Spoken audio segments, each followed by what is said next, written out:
Welcome back to another exciting video of what collections I have. So far on this channel, you have seen Pokemon card collections, you have seen Iowa Hawkeye football jerseys collections. Today, I want to show off one of my favorite collections, kind of one of my most prized collections, and that is the original copy of the Splash Mountain Ride blueprints. Now, as you are aware, Splash Mountain just closed earlier this year. We'll get into that a little bit later. But I got these blueprints all the way back in January of 2013. I got it from an inside person there in Orlando, Florida. I'm sure you see some of these kind of floating around on eBay. If someone's trying to tell you it's the real thing, as in the real blueprints, do not believe them. Disney would never give anybody their real original blueprints. However, when it comes to copies of the original blueprints, these are hard to find. And yes, I have the original copy of the Splash Mountain blueprints. Quick note, I am not an engineer. I am just a fan of Splash Mountain, as I guess you are as well. The only Splash Mountain I ever went to was the one in Florida. These are the blueprints for the Splash Mountain in Florida in DisneyWorld. I went to DisneyWorld 8 times. I have not gone for a couple of years. I am very sad that earlier this year they closed down the ride. Again, we'll get into that a little bit later after the video. But click that thumbs up and please subscribe. And I hope you like this video. Alright guys, we're going to start with this first sheet of blueprints. Now again, quick note, I am not an engineer.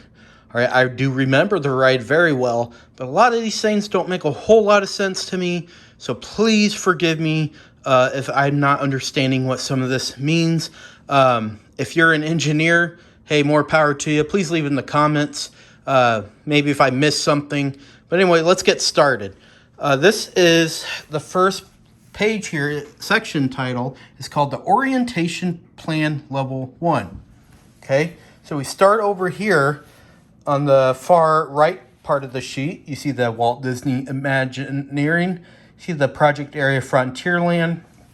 I kind of see some sheet numbers, revision numbers, project code numbers. There they are right there. This is designed for Walt Disney World and the unit name Splash Mountain.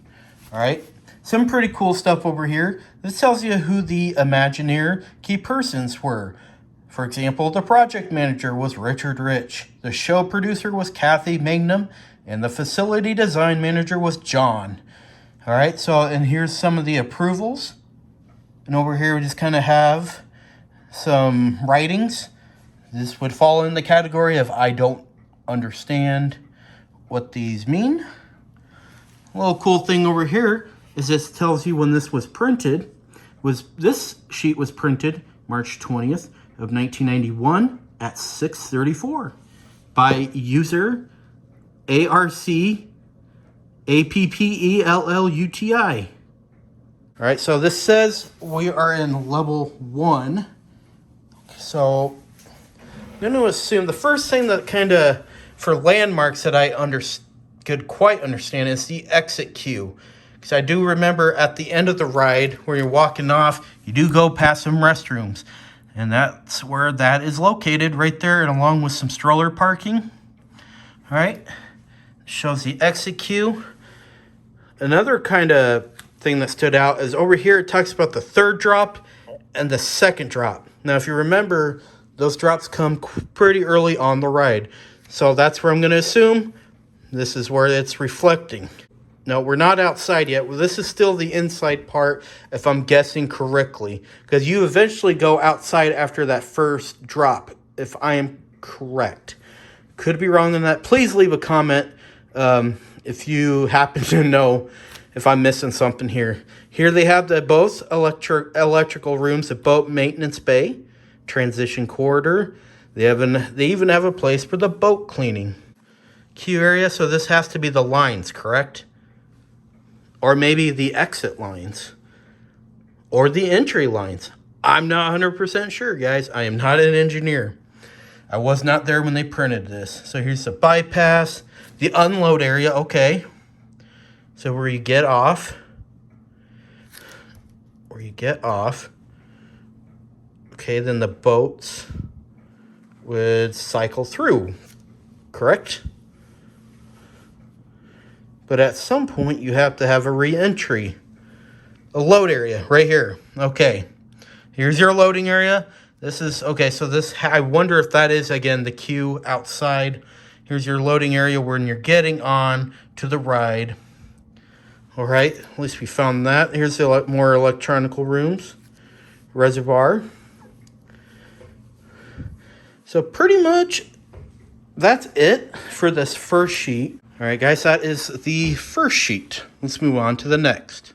All right, guys, second page here is we're still on the level 1 floor plan. Quick glance at this. This is more on the engineering side. The first sheet I showed you kind of gave you a broader view of what was going on. Here is more of the in-depth detail of what they used.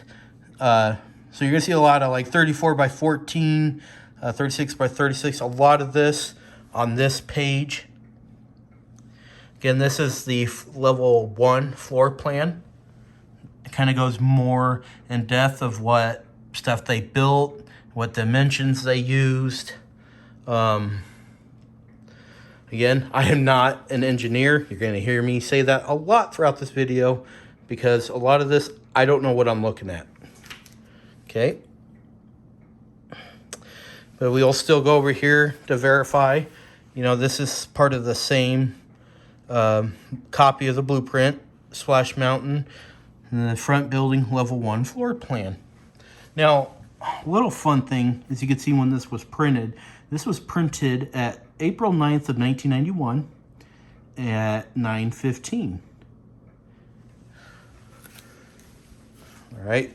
Let's kind of move over here. This one, just real quick before I move on to the next page, someone goes into detail about a fan safety guard. Guys, go ahead, feel free to leave a comment. If you guys, something catches your eye, maybe go ahead and pause this video, leave a comment, or kind of look through this. I'm going to try to do a glance here, not waste too much of your time. So I'm not, for what I'm looking here, I'm looking for landmarks. Looking for something that I can recognize from the ride, from the attraction itself. And here is just a lot more of the dimensions of how things were built. All right, so next page. All right, so on this page, we got a lot going on here. First thing that immediately strikes my attention is the Brer Rabbit sitting on top here of this building. Something we're all very familiar with. So right here, pretty cool. It tells you all the dimensions of a lot of things that went into it. Let's do a quick glance here. And attached are the other part of the buildings. Just gonna go through these real quick.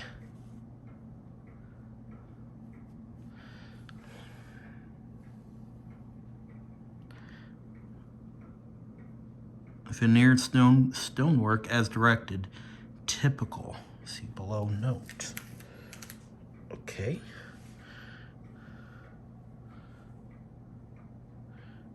We're just going ahead and we're just glancing on some of the notes that the engineers made on these blueprints.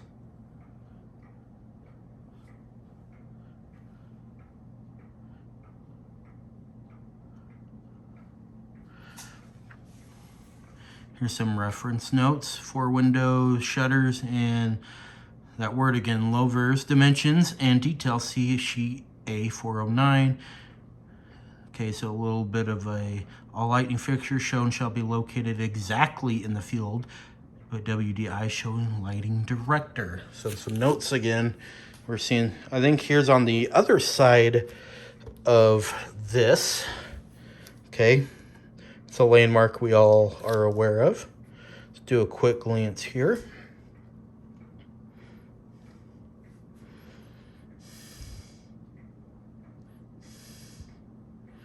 Lighting fixture.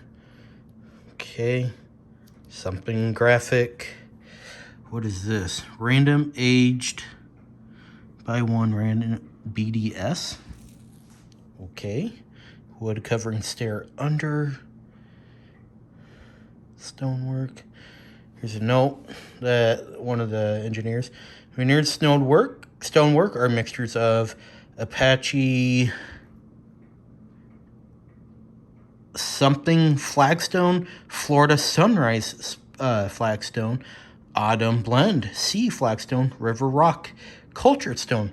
Okay, it's fun to know. Move on over. Again, this is the opposite side of this.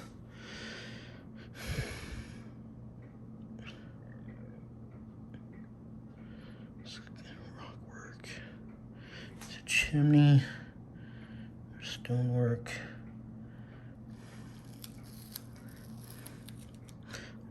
I'll get to this middle section here in a second. Do not cut, here's another note, do not cut existing metal studs without the consent of the project architect or the project engineer. Locate studs and lay out grill locations for project architect's approval prior to making any wall penetrations.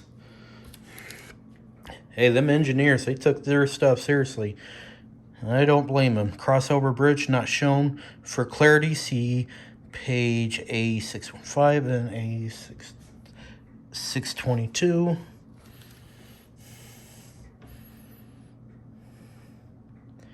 Again, we're just looking at some dimensions. All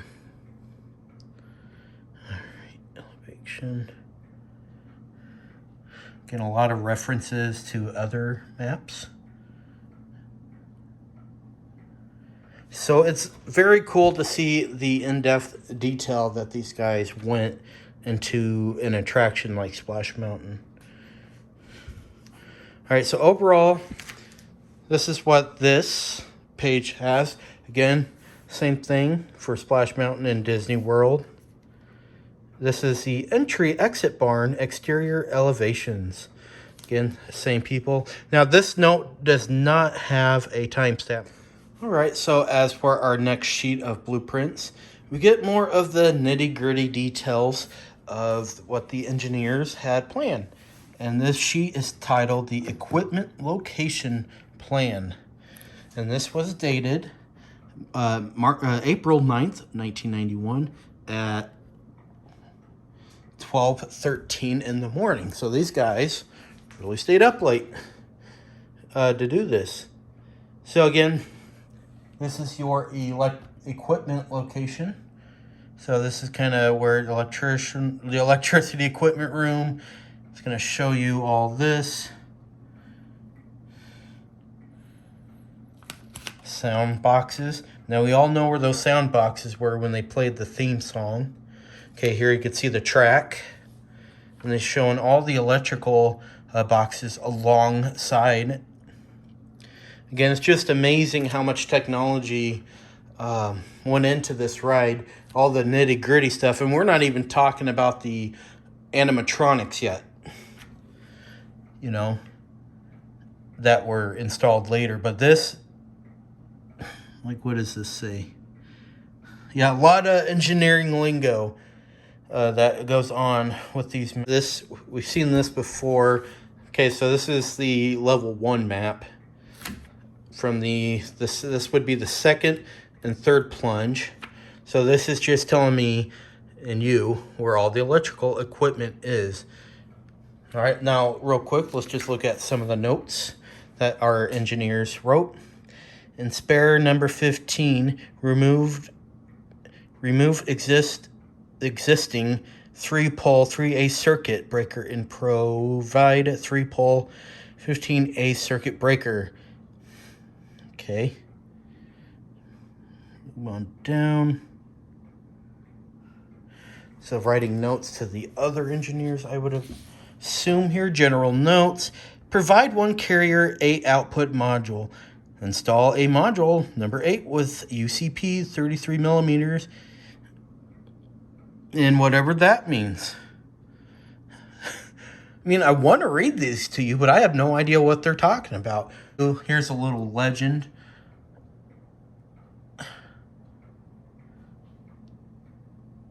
Okay. Again, I'm kind of going through these kind of quick, but you can always pause the video, leave a comment. I know I'm going through a lot, really super fast. All right, moving on to level 2 floor plan. All right, guys, here is the level 2 floor plan. And for reference, this was printed April 9th, 1991 at 9:17 in the morning. They went by military time, I believe. So here we have more dimensions. Again, we're looking here, this says level 2 floor, but here is the load and unload area. So I'm gonna assume this is what they mean by the level 2 floor plan. You can see more dimensions and duct area. A lot of the body of the frame, the structures. I'm gonna guess that is steps. Control room. I'm just gonna look through this real quick. So again, kind of like the other sheets we're looking at. All right, so overall, I got to bring to you kind of like the in-depth, the nitty-gritty engineering part of what went behind the ride and making the building of Splash Mountain and Disney World. Again, probably I've mentioned this 6 times already. I'm not an engineer, not quite sure of all the numbers, what they mean, but to someone out there who is watching, I'm sure it might make more sense to you than it does to me. Anyway, I'm just excited just to bring this. I'm sure a lot of you guys have never seen anything like this before. A lot of the work that went behind just building it. As mentioned earlier, none of this mentions or the animatronics that were in there, because obviously you had to build a foundation first and then move on. Maybe down the road I'll get maybe that complete set of blueprints, but as you are aware, things for Splash Mountain right now are going like hotcakes right now on eBay and all kinds of bidding websites because the ride's closed. Now I want to get into that real quick. Now the ride opened, let's look at my notes here, October 2nd of 1992, and it closed at January 23rd of this year. So it had a long legacy, 31 years ride at Disney World. I got to ride it plenty of times. I hope you guys got to. A lot of fun memories. I just remember not caring how long you had to wait in line because this ride was special. I felt like you got all that time in line that you spent was well worth it. It was worth the wait because you felt like you got a quality ride. It wasn't a quick ride either. It was like a 7-8 minute ride, and you got to go through the stories of Brer Rabbit, Brer Fox, and how they're trying to catch Brer Rabbit, and ultimately ending with a plunge and going through the happy place. And anyway, a lot of fun memories on this ride, and I'm just very blessed to show to you kind of all the nitty-gritty behind it. Now, please share this video, hit subscribe and like the like button if you want. Hopefully down the road I might have something else more for Splash Mountain, for all you Splash Mountain lovers out there. For a quick comment, I suppose, I'm still not in favor of the ride closing. I think Disney, as you guys are probably aware, Disney decided to get very political in their decision making. We call it wokeness. If you're go woke, go broke. Some people felt the ride was too offensive, that it was racist, that it was brought up on racist roots. And to me, it was just a ride, right? I didn't see anything racist or wrong in the ride. It's a story about a rabbit, a fox, and a bear. I know it's based on the book, The Song of the South, and Uncle Remus. But Uncle Remus is not even in this ride. So I think Disney folded to some political pressure. And then you have another argument being made about, well, the ride is old and the cost of upkeep, maybe was getting high. I'm not buying that because Disney is loaded with money, right? They just shelled out $200-something million with the latest Marvel's movie that is bombing in theaters. I mean, they have money, right, to maintain this ride. I just think at the end of the day, they wiped their hands clean of the situation, which I think was a big mistake. And I know they're building the Princess and the Frog attraction there. We'll have to see how good or bad maybe that is. It's just sad. They erased all the memories. A lot of people went there just for this ride. I remember watching people go on this ride on 90s sitcoms. If you watch 90s sitcoms, you will see Full House, Family Matters, and other shows. This was a part of that. It felt like everyone loved the ride. Everybody went on it. Very popular attraction. And it's just too bad that Disney decided to take another direction. Anyway, I hope you enjoyed this video. I apologize. I'm not very knowledgeable with all the engineering lingo that is shown on here. I hope you guys like it. And please subscribe and hit that like button because I'm trying to grow my channel. Thank you.